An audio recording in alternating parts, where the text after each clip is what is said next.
So moving further on this data gathering and preliminary diagnosis, as I explained you earlier, data gathering has there is a lot of methods, a lot of techniques through which different companies, different consultants are working on this data gathering techniques.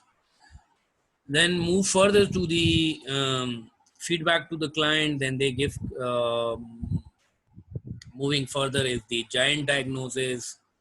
You can say that in this data gathering and preliminary diagnosis, they are also doing for the diagnosis for the organization. They are collecting a lot of data, and they collecting, and then they discuss a lot of things which is related with the diagnosis.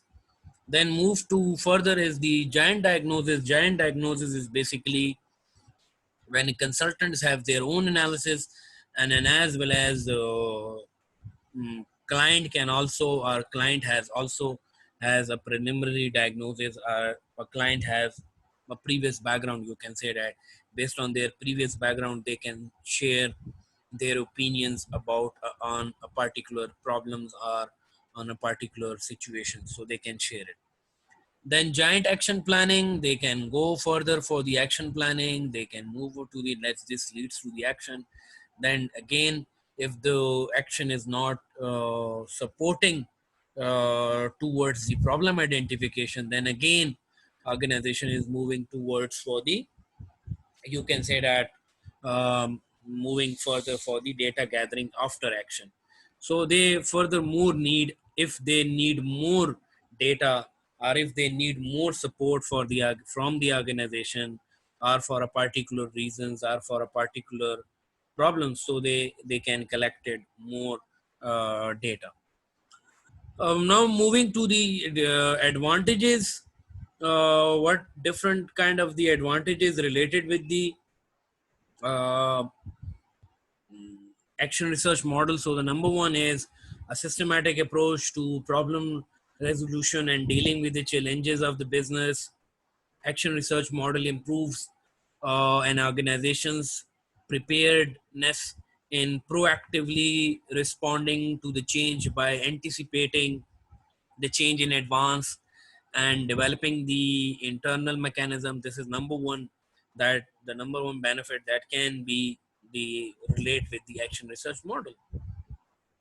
Then the second thing is in the systematic approach to problem resolution is action research model is highly methodological or methodological, and adapts a step-by-step approach which helps the OD professionals in planning and implementing interventions directed towards improving the organization's competitiveness and business situation.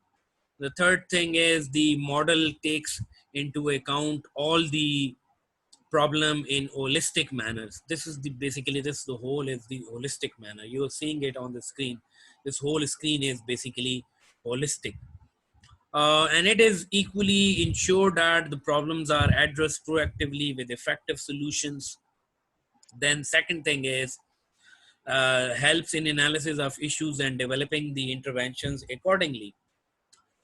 Action research focuses on converting the information into action. It is helpful in identification of the requirements of the client and the existing slash potential challenges, development of a contract which involves the definition of a key deliverables and the working relationships, data collection and identification of gaps, root causes of the issues, analysis of data for setting the priorities and plan of action, deciding on the appropriate interventions and developing a plan for implementing the interventions for achieving the intended objectives. So this is a very complete and detailed explanation related with when you're talking about analysis and when talking about interventions. Then third part of the second point, which is related with the intervention, is the implementation of a successful change programs on a short term as well as long term basis. Then third part is a learning culture, facilitates a learning culture. This is very important. When you're talking about organizational development, when you're talking about a kind of a behavioral approaches. So for this, first you have to develop a learning culture in the organization that people has a kind of the tendency to adopt new informations. So for this, how can you facilitate and how can you inculcate this kind of a culture is that the data collected in the entire process can be used in a diverse areas, such as the implementation of quality tools for continuous improvements, strategic planning, change management, decision making and problem solving, communication process and organizational restructuring, leadership development and implementation of process improvement initiatives. Second important point here is, for when you're talking about learning culture, is to foster a deeper understanding related to the organizational functioning and the challenges, provide best alternatives or strategic solutions for handling a problem at hand or various organizational issues. So these are all the aspects which is related with the uh, facilitating learning culture. Then the another important point here is when you're talking about is key involvement for senior leaders and various stakeholders.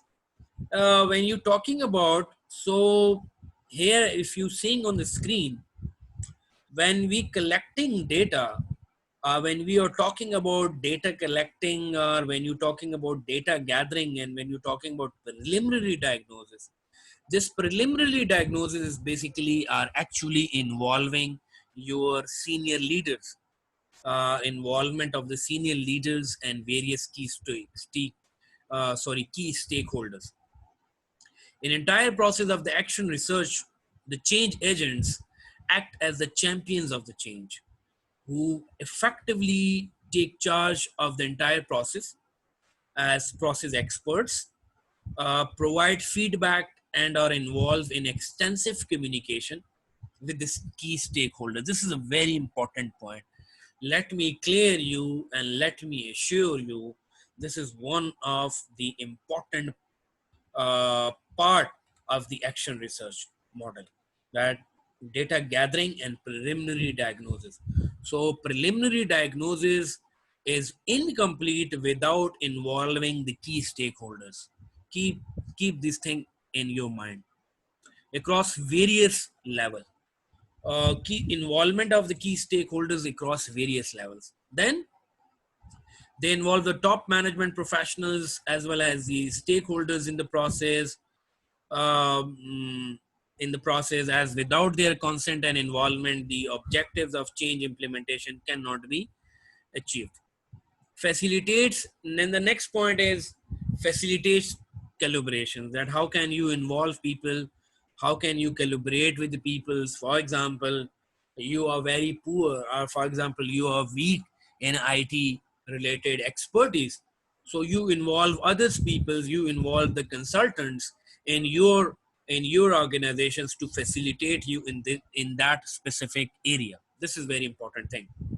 then then then important thing is, related with the